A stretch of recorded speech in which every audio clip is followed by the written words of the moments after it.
Hello, welcome to Living English. In today's episode, we're looking at how to talk about possibilities or what is likely to happen. And we're looking at a new verb tense, the present perfect. But first, it's time for sisters and brothers. In the last episode, Anne had lunch with Sarah's family. Now Anne and Sarah are having a talk.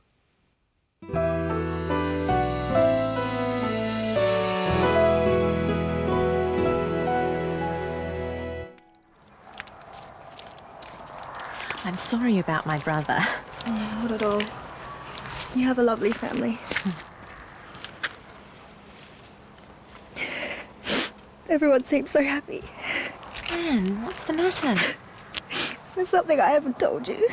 Oh, what is it? When I met your brother, I was thinking about my brother David. I haven't seen him for 2 years. How come? He's missing. One reason I came to Australia is to find him. I'm so sorry. Have you had any luck? Not yet.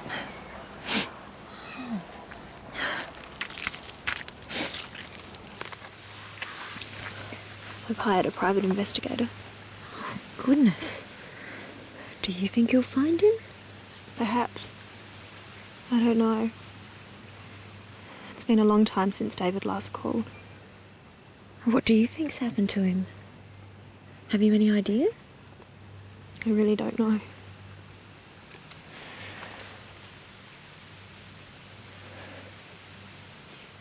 I can't help thinking the worst. I'm sure he's all right. If something bad had happened, you would have heard. I guess so. I suppose you're right. Let's hope Anne's brother is all right. We'll find out in future episodes. Well, let's look at some of the common expressions in that episode. First, Sarah apologizes for her brother's behavior. Remember, in the last episode, Sarah's brother Steve offered to take Anne out. You're lucky. I haven't been to the zoo. I'd love to go to the zoo. I'll take him. Sarah thinks Steve was a bit rude, so she apologizes. She says she is sorry about his behavior. I'm sorry about my brother. Not at all. You have a lovely family. Sarah says she is sorry about her brother. Practice with the clip. I'm sorry about my brother. Not at all. You have a lovely family. Anne says, not at all. She means Sarah shouldn't worry. She's not upset or offended. Remember, in a previous episode, we looked at the phrase, don't mention it. Not at all is another way of saying, don't mention it. Practice with the clip. I'm sorry about my brother. You have a lovely family. Anne tells Sarah she is looking for her brother who is missing. Listen to this clip. I've hired a private investigator. Anne says she has hired a private investigator. She has hired a detective. This is an example of present perfect tense. She hired a detective, and the detective is still working.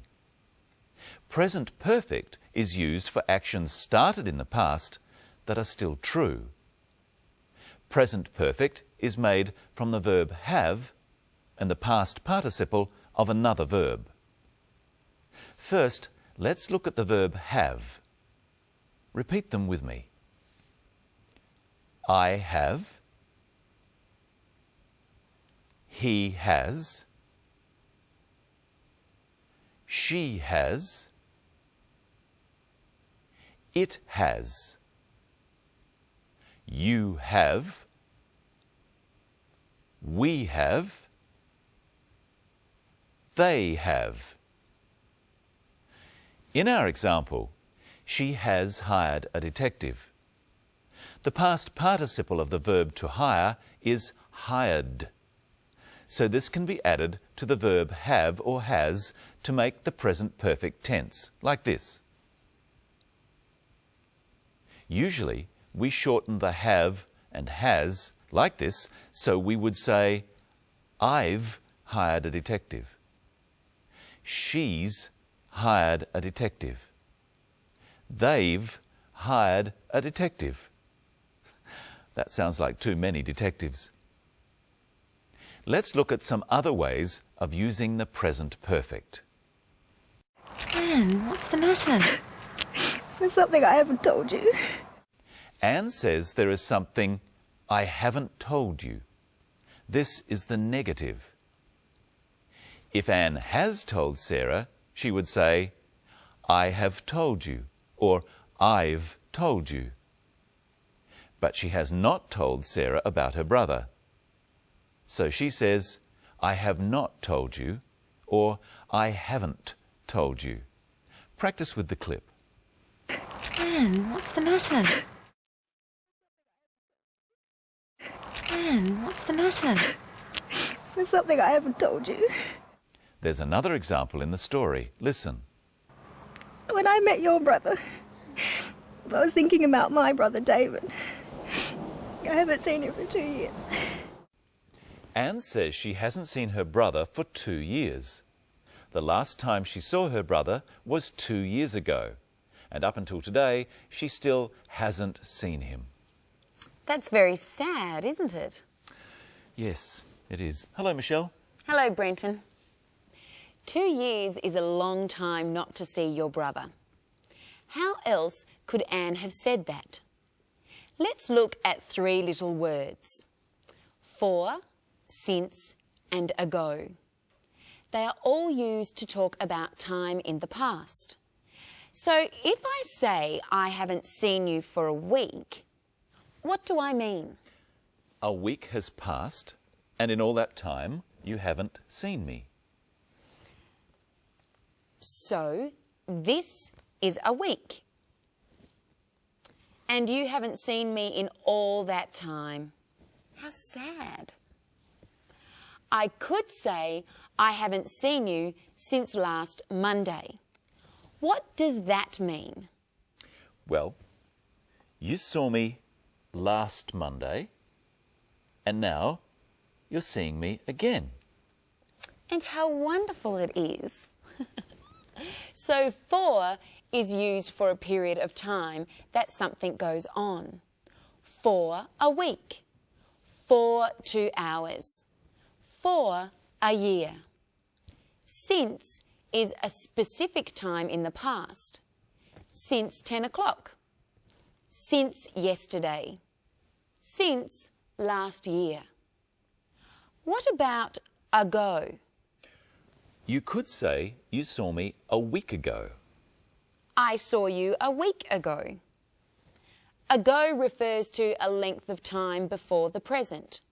So we could say 2 hours ago. If it's 12 o'clock now, what time was it 2 hours ago? That would be 10 o'clock. And if it's Monday today, what day was it 2 days ago? Saturday. Exactly. Now, today we're going to look at some more very useful words. First, let's see another clip, and my question is, does Anne think the detective will find her brother? Do you think you'll find him? Perhaps. I don't know. Does Anne think the detective will find her brother? She doesn't know. How does she tell us this? She says, I don't know. Does she think he might? Well, she thinks it's possible. She says, perhaps. Perhaps is a very useful word. It means you don't know. It is possible. There are a number of words and phrases in English like this. Let's look at some and see how to use them. Here's a chart.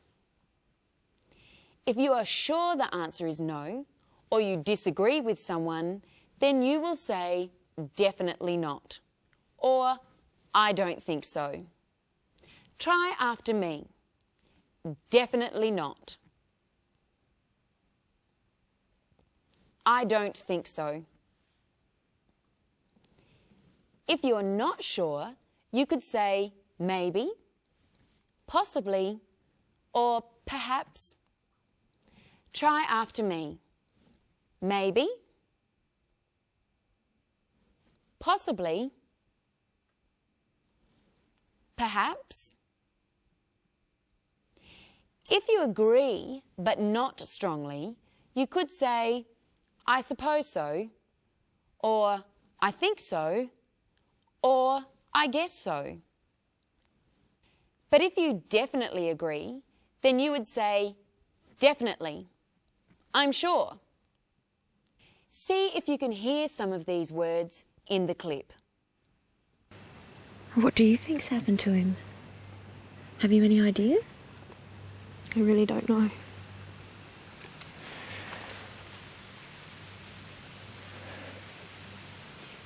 I can't help thinking the worst. I'm sure he's all right. If something bad had happened, you would have heard. I guess so. I suppose you're right. Does Sarah think David is all right? Yes, she's sure he's all right. Does Anne think so? She's not so sure. She says, I guess so, and I suppose you're right. Speaking of guessing, Brenton, I've got a game for you. Okay. I've got 3 cups here. They're all upside down, and under one of them is a sweet, like this one. Do you know which one? I don't know. I have no idea. Here it is. Now watch carefully while I mix them up. Now, where is the sweet? I think it's under this one. Are you sure?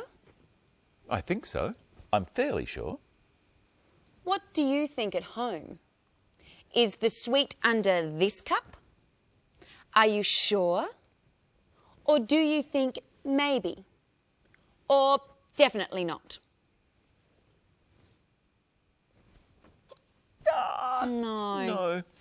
Do it again, do it again. I'll get it right this time. Okay. Which cup is the sweet under? This one, I think. You guess so? I guess so. I think. I'm fairly sure. No. Another okay. try. Well, One last more. time. All right. Which cup? This one. You're sure? Definitely. Okay, let's see. Yes! There Yes. we go. You can have that sweet. Thank you, Michelle. Well, it's definitely time for us to go. Oh, are you sure? I'm certain. But I'm sure we'll be back. And we'll look at how to describe a person. And we'll learn all about adjectives. What are they? Better watch next time and find out. And find out what happens to Anne next.